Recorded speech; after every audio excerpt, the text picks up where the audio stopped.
Hello, boys and girls. So today our reading lesson, is going to come to you straight from me again. And I am going to read to you a story, Strega Nona.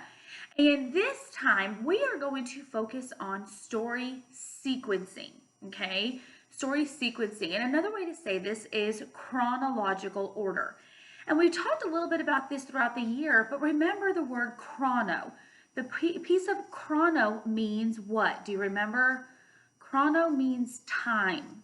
And so when we put things in sequence order or chronological order, we are putting them in order of events in the time that they happened in the book.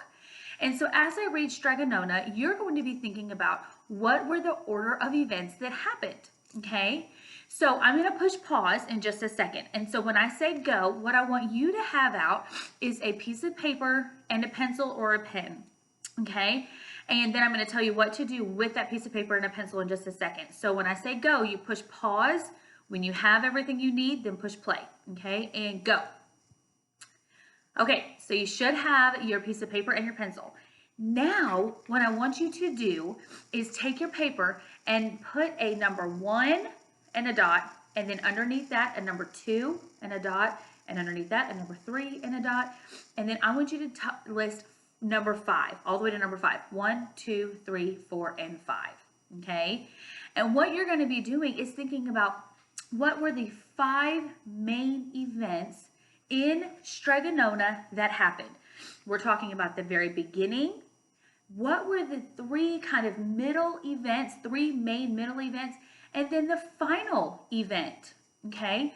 What was the very first event, 3 main middle events, and then the final event. So what's going to happen is by the end of the story, you should be able to pick up that piece of paper and read your piece of paper and kind of have Strega Nona in a big nutshell, okay? So I'm going to start the book. What we notice first of all is that we have what on it? We have a medal, and that one is the Caldecott. Remember what the Caldecott is for? Was that for the illustrations or for the author or for the writer? The Caldecott is for the illustration. So pay attention to the illustrations while we read Strega Nona. Some of you may have heard this before, so it might not be a brand new story for you, but I love Strega Nona. So here is this. Strega Nona, and what it is, it says, an old tale retold and illustrated by Tommy DiPaolo. In a town in Calabria, a long time ago, there lived an old lady everyone called Strega Nona, which meant Grandma Witch. Although all the people in town talked about her in whispers, they all went to see her if they had troubles. Even the priest and the sisters of the covenant went because Strega Nona did have a magic touch.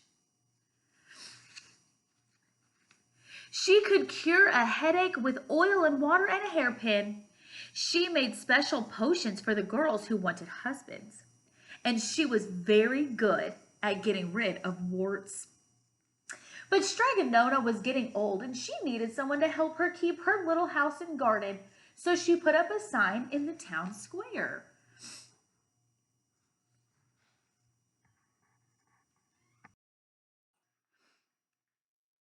And Big Anthony, who didn't pay attention, he went to see her. Anthony, said Strega Nona, you must sweep the house and wash the dishes. You must weed the garden and pick up vegetables. You must feed the goat and milk her. And you must fetch the water. For this, I will give you 3 coins and a place to sleep and food to eat. Oh, grazie, said Big Anthony. The one thing you must never do, said Strega Nona, is touch the pasta pot. It is very valuable, and I don't let anyone touch it. Oh, see, yes, said Big Anthony. And so the days went by, and Big Anthony did his work, and Strega Nona met with people who came to see her for headaches and husbands and warts. And Big Anthony had a nice bed to sleep in next to the goat shed, and he had food to eat. And one evening, when Big Anthony was milking the goat, he heard Strega Nona singing. Peeking in the window, he saw Strega Nona standing over the pasta pot.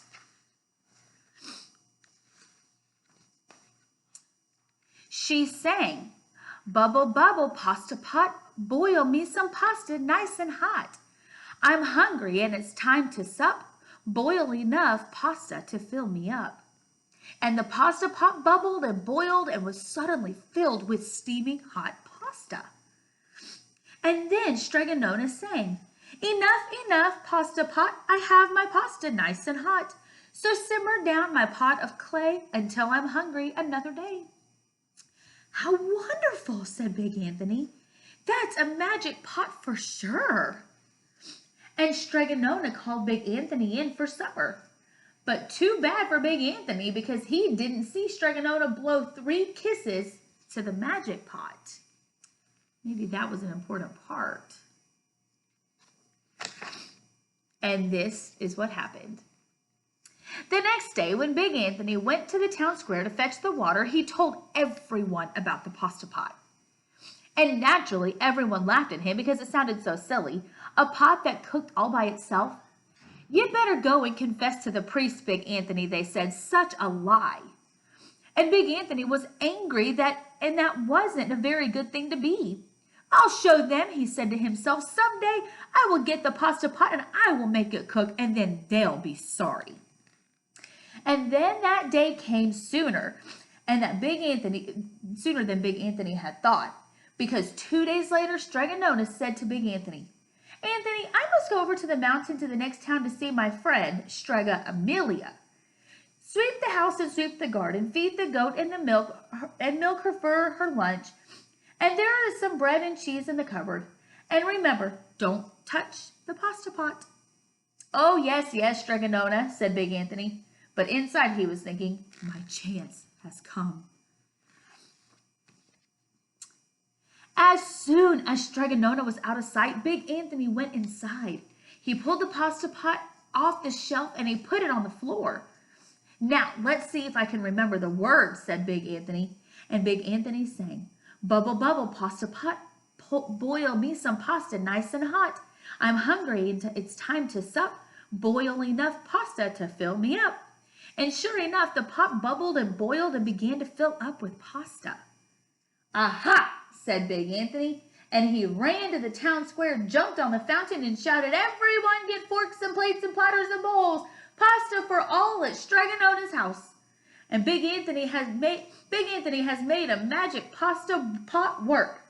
Of course, everyone laughed, but ran home to get forks and plates and platters and bowls. And sure enough, when they got to Strega Nona's, the pasta pot was so full, it was beginning to overflow.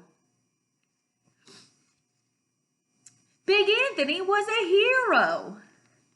He scooped out pasta and filled the plates and platters and bowls, and there was more than enough for all the townspeople, including the priest and the sisters from the covenant.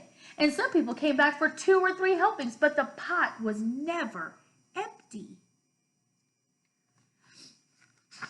Think about what part he missed Strega Nona do. And when all of them had their fill, Big Anthony sang, "Enough, enough, my pasta pot. I have my pasta nice and hot. So simmer down my pot of clay until I'm hungry another day." But alas, he did not blow it 3 kisses. So he went outside and to the applause of the crowd, Big Anthony took a bow.